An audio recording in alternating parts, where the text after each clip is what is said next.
Oi pessoal, estou aqui em São Paulo, vim trabalhar na 4ª edição do CBDD São Paulo como jurada e aproveitei e tirei um tempinho para fazermos alguns vídeos que para você vai ser muito interessante. Acompanhe as nossas redes sociais, te vejo por lá.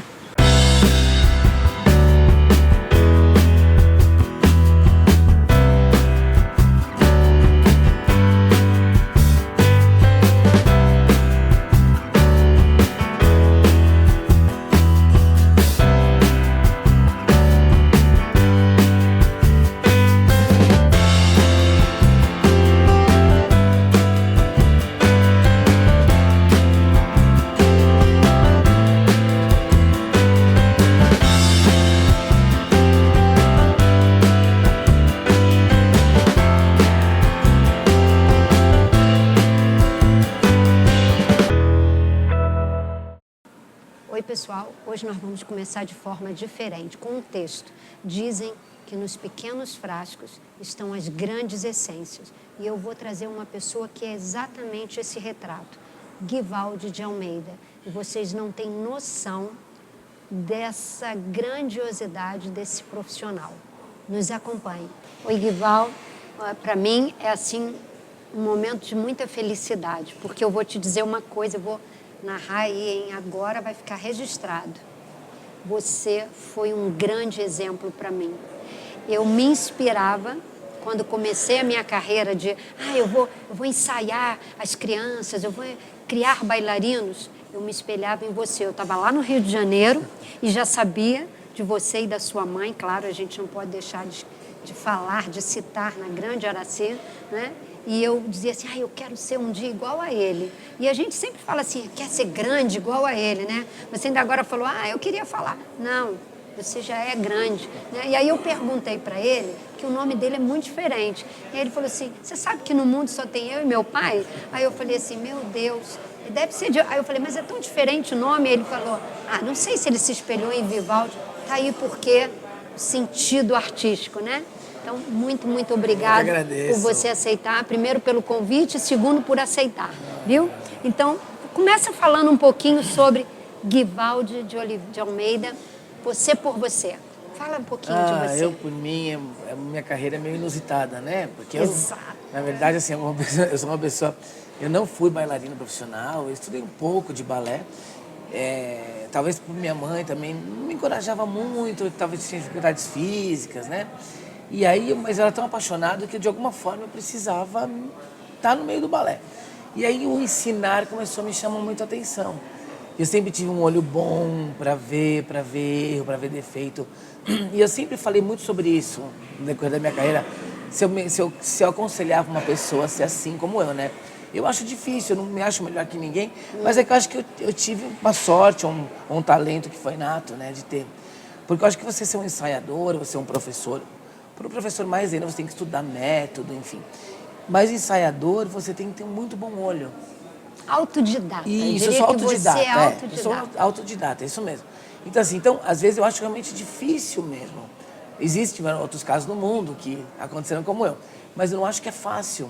Porque, na verdade, o balé, existe esse negócio, porque foi uma grande bailarina, então sabe. Uhum. E eu, na minha opinião, você ser bailarina é uma profissão, você ser professor, outra profissão, você ser ensaiador, coreógrafo, são coisas distintas. Claro que a experiência da sua vida, ela vai sempre te alimentar e ela vai sempre fazer você crescer. Mas quando você foca numa coisa e realmente seu trabalho dá certo, é porque realmente você consegue fazer. Sem sombra de dúvida. E nas mãos do Gui, que é como a gente carinhosamente melhor, né? chama e todo mundo conhece, né? Passaram grandes estrelas, Priscila Iocói, Beca, Renato Penteado, enfim, bailarinos que hoje foram a grande marca do nosso país. E tudo começou quando você começou a trilhar essa coisa dos festivais. Fala um pouquinho pra gente como é que foi isso e como é que isso representou na sua vida. Eu acho que é lógico que a sua vida vai passando e você vai mudando a visão, né? Da vida profissional sua, dos seus alunos. E assim, o festival no Brasil sempre foi muito importante. Eu acho que o povo brasileiro gosta desse tipo de evento. É uma coisa que até hoje... E naquela época, quando eu comecei, há mais de 20 anos atrás, era uma forma de ter as pessoas dançando e de você animar as pessoas para ir, né? Então, assim, o festival, esse intercâmbio entre as escolas, entre os bailarinos, é uma coisa muito importante. Porque, às vezes, na sua escola, você no final do ano dança, mas você só conhece o seu trabalho, o trabalho do seu professor. E para o aluno, e para o próprio ensaiador, ou professor, ou preparador, é muito importante ver o trabalho de outra pessoa. Porque é isso que acaba fazendo você crescer. Você sempre bebe na fonte de outra pessoa. Você sempre busca mais conhecimento para a sua cultura aumentar, para o seu conhecimento aumentar. Então, assim, o festival é essa forma. Então, eu achava que eu indo para os lugares e levando meus alunos, eles iam poder ter muito mais experiência na vida e ver muito mais coisas do que só ficar comigo. Então, aí eu comecei, eu gostava também, claro, e aí eu aprendi muito com isso. Eu acho que assim, o Start Festival foi na minha carreira muito importante.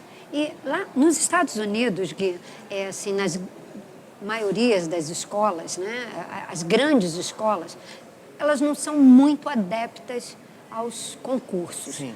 Você acha que isso pode prejudicar? Existe algum caminho de que leve a prejudicar o estudante e caminhos que você pode percorrer sem ter que passar por esse lado? Você vê dessa forma? Eu acho que são caminhos bem diferentes, sabe, Alice? Porque, por exemplo, assim, normalmente as grandes escolas, elas têm uma companhia acoplada junto. Então, assim, por exemplo, para o aluno que vai para um festival, muitas vezes ele vai para um festival com interesse numa bolsa de estudos ou com interesse num contrato de trabalho. E no Brasil a gente não tem companhias, tipo, ninguém se forma na escola municipal e tem uma vaga na Balada da Cidade de São Paulo ou no Teatro Municipal do Rio de Janeiro. Já tem esse processo direto, né? Você entende? Não Fora do existe. Brasil é muito mais fácil. Mais fácil. Os próprios professores da companhia, você sabe disso, trabalham na escola. Verdade. Então os melhores alunos, eles já estão com uma vaga garantida. Então assim, eu acho que a importância do festival... É a competição Isso, em eu tenho um si, aluno, né? foi meu aluno muitos anos atrás, na dança mais, chamava André Portazio, e ele fez o último ano no English.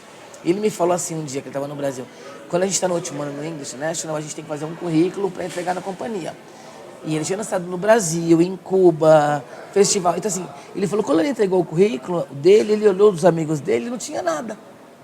Uau! Então assim, ele falou assim, como é importante foi para mim isso. Então assim, os meninos da escola não tinham experiência nenhuma. Então essa experiência, eu nunca esqueci isso que ele me falou. Essa experiência existe, lógico que não é perfeito, mas é muito bom. Porque Claro. o balé, na verdade, é isso que as pessoas confundem um pouco. O balé não é competição, o balé é uma arte. Então assim, existe no mundo competição de piano, de violino, de ópera. Claro. Mas o que isso acontece? É um prêmio pelo seu talento, não por você ser melhor ou pior que ninguém. Existem bailarinas maravilhosas que nunca ganharam uma competição. Verdade. Entende? E fizeram uma carreira lindíssima. E não é.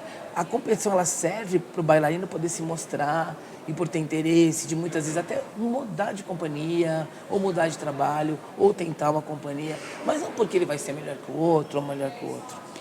Ô Gui, e como você vê, como você poderia orientar os novos professores que nos acompanham? Porque o nosso canal hoje, ele é acompanhado por estudantes, por professores, novos professores, ensaiadores, diretores e até um grupo de rede familiar, pais, mães, Claro, enfim. é muito Então, importante. como é que você orienta a escolha de um balé de repertório, por exemplo? Então, até para uma competição, eu acho que a competição tem que primeiro entrar na vida do aluno como nível de conhecimento.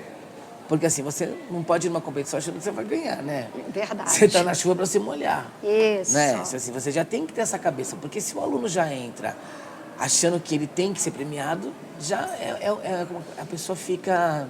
Já é um balde... Deprimido, Isso, né? é um banho de água fria.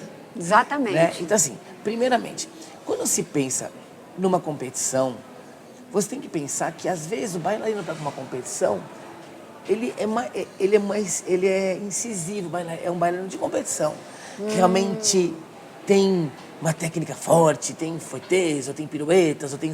Então assim, para aquele momento único que o júri vê o bailarino, ele vai analisar aquilo. Não está analisando uma carreira dele. Claro. Você está entendendo? Então, existem bailarinas, eu costumo pensar dessa forma, nossa, às vezes tem meninas ou rapazes que fazem uma competição lindíssima, mas não é muito artista, numa companhia não é muito usado. Então, assim, o que acontece? a competição não pode tirar. Então, assim, você escolhe, às vezes, uma competição, uma pessoa que vai funcionar para aquele trabalho. Certo. Você entende, certo. quer dizer? Então, o professor tem que Sabe? ter essa Isso, sensibilidade se claro. aquele estudante ele está voltado Voltado para esse tipo uma de trabalho. competição. Porque às vezes, eu já tive meninas lindas, que eram bailarinas lindas e tranquilas, e nunca ganharam uma competição e foram maravilhosas. Claro. Você tá Aí entendendo? você já prepara para uma outra vertente. Isso. Pode participar, e às vezes até pode ocasionalmente ganhar, pode. Mas assim, é que não é o foco da pessoa. E tem alunos, eu não sei com você, que nem gostam de competir. É verdade, é verdade. Entende? Assim, para minha mãe, me conta, não era nem nada, que ela detestava competir. É mesmo. Nunca, não tinham muitas competições na época dela. Sim, mas sim. assim, minha mãe nunca gostou de competir, mesmo em classe. Ela não era, é do gênio da pessoa, né? Na minha época também não. Né? A gente não tinha essa vertente de estar sempre na num competição. concurso. E o que foi bom é que fomentou a dança. Eu acho que as Sem escolas dúvida. também cresceram com isso. Sem dúvida. O balé se... Né? Então, eu acho que, lógico, isso tem uma coisa muito bacana, né? Então, Gui, eu sei que algumas professoras que estão começando esse trabalho de preparar os estudantes para competir, elas entenderam isso que você colocou. Primeiro, tem que ver se o estudante tem esse perfil de competição.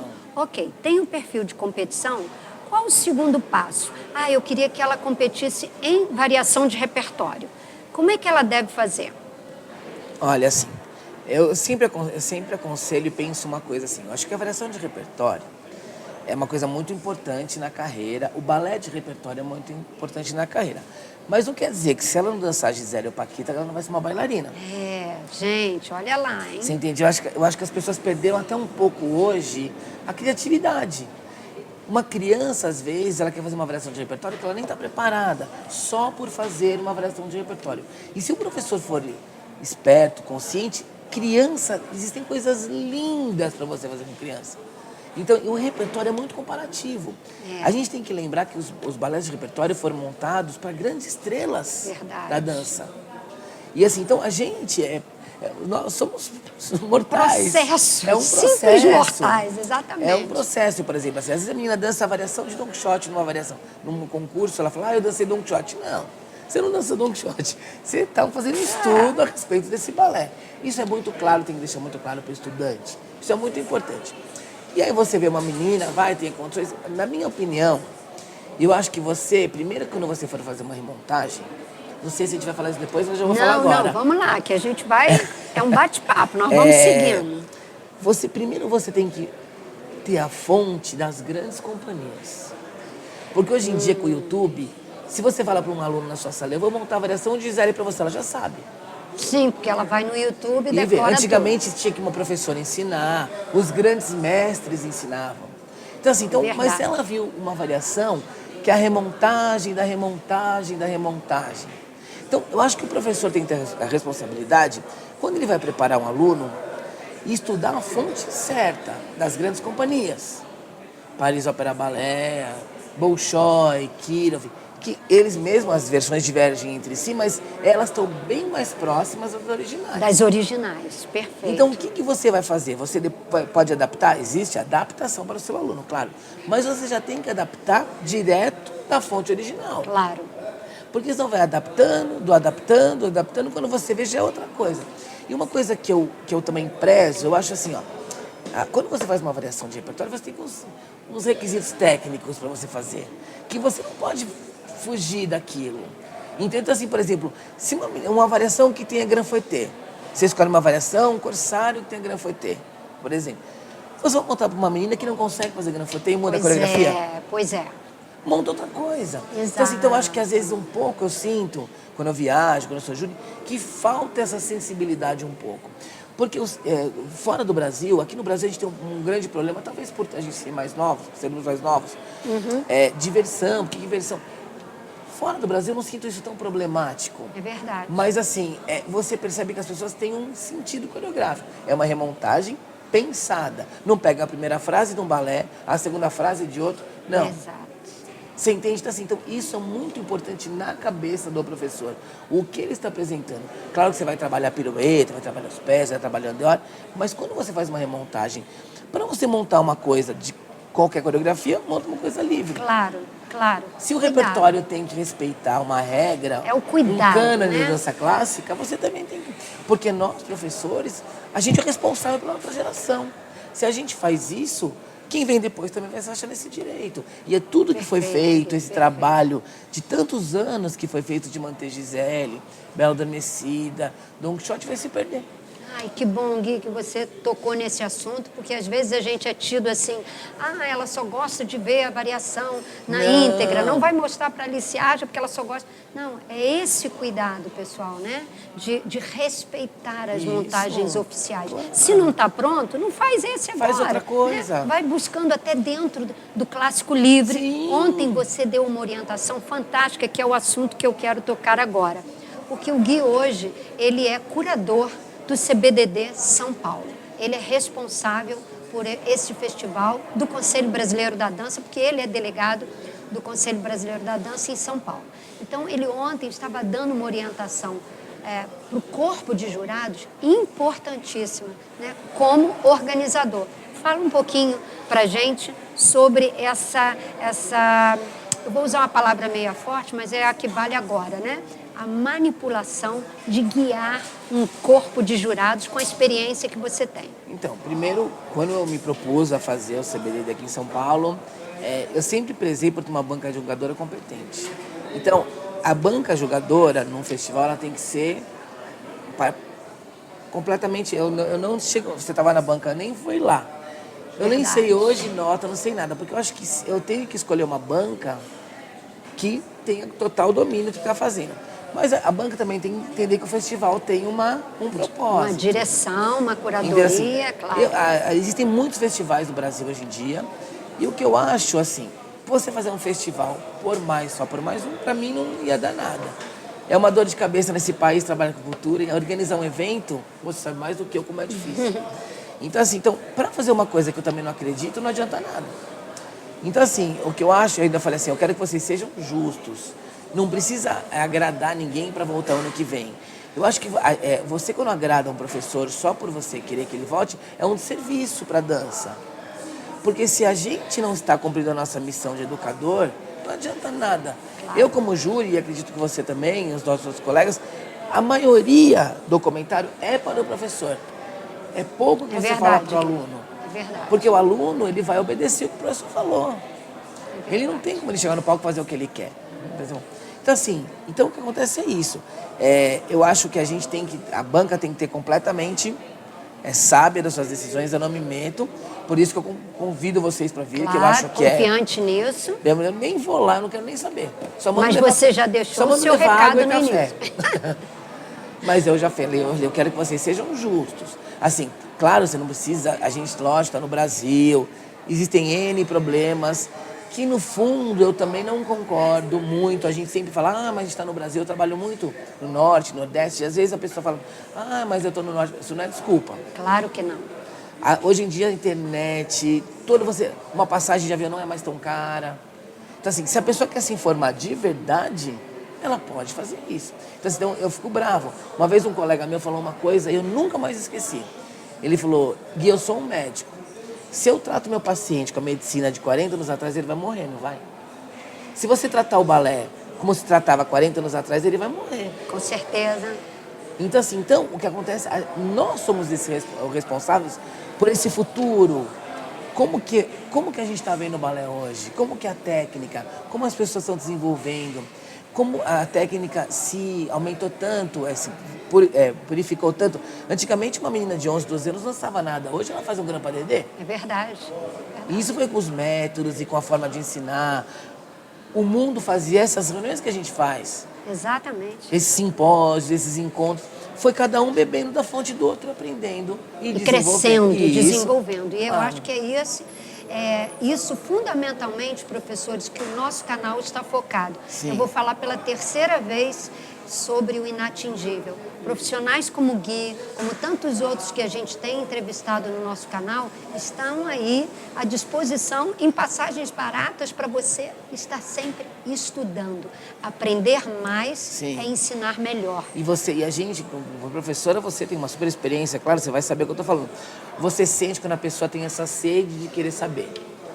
Exato. E é uma delícia, né, esse trabalho. Claro, E as claro, pessoas claro. perguntam, elas querem saber sobre técnica, sobre a história, sobre o que é, como que aconteceu. Então, assim a pessoa vive, né, eu acho. Sem assim dúvida. que você, realmente, você se torna um bom professor, um bom ensaiador. Gui, tem algo que você queira deixar aí para o nosso canal, para os nossos ouvintes? Ah, assim, ó, eu espero poder ter ajudado um pouquinho. É difícil, né? Porque é um tema que eu podia ficar com a Alice aqui tipo, a tarde inteira conversando. Mas eu espero poder ter ajudado. Eu estou à disposição quando você precisar, me convidar. Obrigada. Eu venho falar o que você precisar. E eu espero que todo mundo tenha uma consciência, principalmente os professores, que não é fácil e que vocês têm que pensar sempre no melhor para o aluno. E todos vocês que estão nos ouvindo, olha aí, mais um convidado que está à tua disposição para levar para a sua cidade, para o seu estado, para o seu país, né? Porque o nosso canal ele atinge toda a Latinoamérica. Gui Almeida, querido, amado por todos nós. E lembrem, pequenos frascos, grandes perfumes. Gui, muito obrigada, Obrigado, viu, querido? Foi ótimo, uma Tchau, delícia. pessoal, até a próxima. Tchau, pessoal. Ai, tô até suando. Foi show, viu? Foi ótimo, mãe. E muito obrigada. Obrigado por você ter aberto Imagina. esse momento da gente estar no teu festival e eles estarem juntos, porque a gente sabe que você é o primeiro e porque você abriu Joinville para eu poder estar com eles lá. Eu falei assim, como? Guivaldo de Almeida abriu, eu vou estar lá. É só pro bem, não é? Porque a gente vai falar de cada um, a gente vai aumentar, vai popularizar. Não, eu acho que a união, a troca de experiência, em tudo eu acredito nisso. Claro, Tipo assim, outro dia, hoje eu tava falando com o menino, porque bailarino clássico às vezes tem uma resistência com a dança contemporânea. Eu falei, é verdade, mas é burrice. Claro. Porque você aprende com tudo. E precisa, né? E você Um aprende precisa com do tudo. outro, Exato, né? tu precisa. Você tem bebe, como. você aprende. O balé aprendeu com o circo, aprendeu com o teatro. Sem dúvida. As artes, elas significam. Não tem como jeito, ficar não tem separado, como ficar sem. né? E cada vez você vai, tipo, se você tem esse coreógrafo, o Neguin, por exemplo, é uma peça teatral dançada. Maravilhoso. Né? Nossa, aquela cena que ela tá sentada na mesa, você tá vendo uma peça de teatro. Exatamente. Não é verdade? Então, assim, eu acho que tudo vai. As pessoas têm que ser espertas e se unir e agregar. Eu aprendo com você, você comigo, a gente com as meninas, enfim, Sem dúvida. com o aluno. Gui, muito obrigada. Eu que agradeço. Valeu, viu? Foi uma delícia. E ele ainda pegou mais.